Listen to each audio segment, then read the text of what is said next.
నాది ప్రేమే కదరా. ఇది నీకు ఎందుకు అర్థం కాదురా?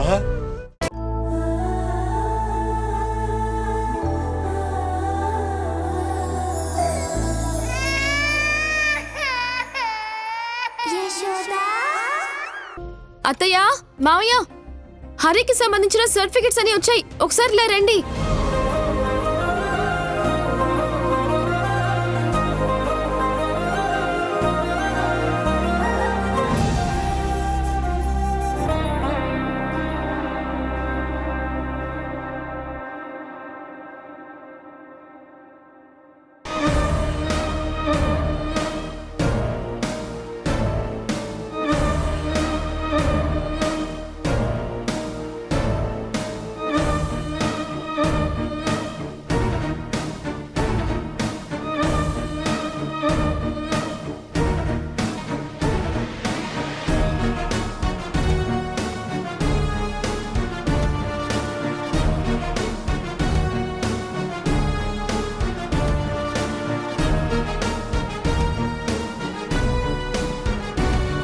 ఏంటండి ఇది?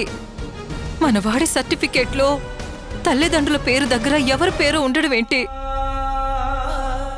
అసలు ఏం జరుగుతుంది? కాలేజీ సర్టిఫికేట్లో తల్లిదండ్రుల పేర్లు మారడం ఏంటి?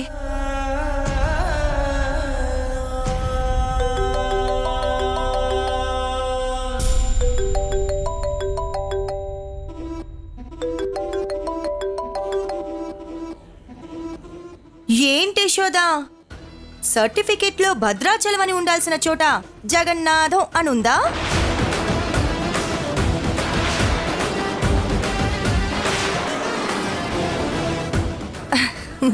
అయ్యో, అలా ఎలా మారిపోయింది? అంటే ఇదంతా నీ పని అన్నమాట. అయ్యో, మళ్ళీ నన్ను అపార్థం చేసుకుంటున్నారు.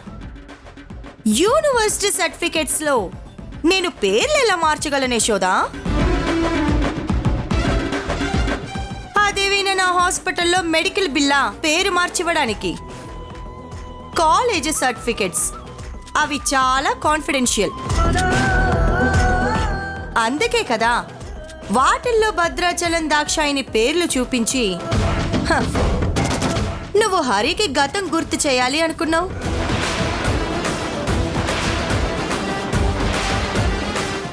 వెంటనే ఆ సర్టిఫికెట్స్ తీసుకొచ్చేసి హరికి వాళ్ళ నాన్నెవరో చెప్పేసి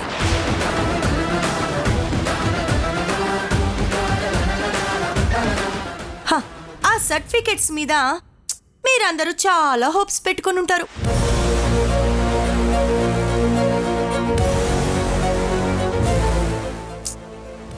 మళ్ళీ మళ్ళీ చెప్పలేదు అనుకుంటారు. జాగ్రత్తగా వినండి. ఈ సర్టిఫికెట్స్ లోనే కాదు, మీరు హరికి నిజం ప్రూవ్ చేయాలని ఎన్ని ప్రయత్నాలు చేసినా అన్ని ప్రయత్నాలకి నేను అడ్డుకట్ట వేస్తాను.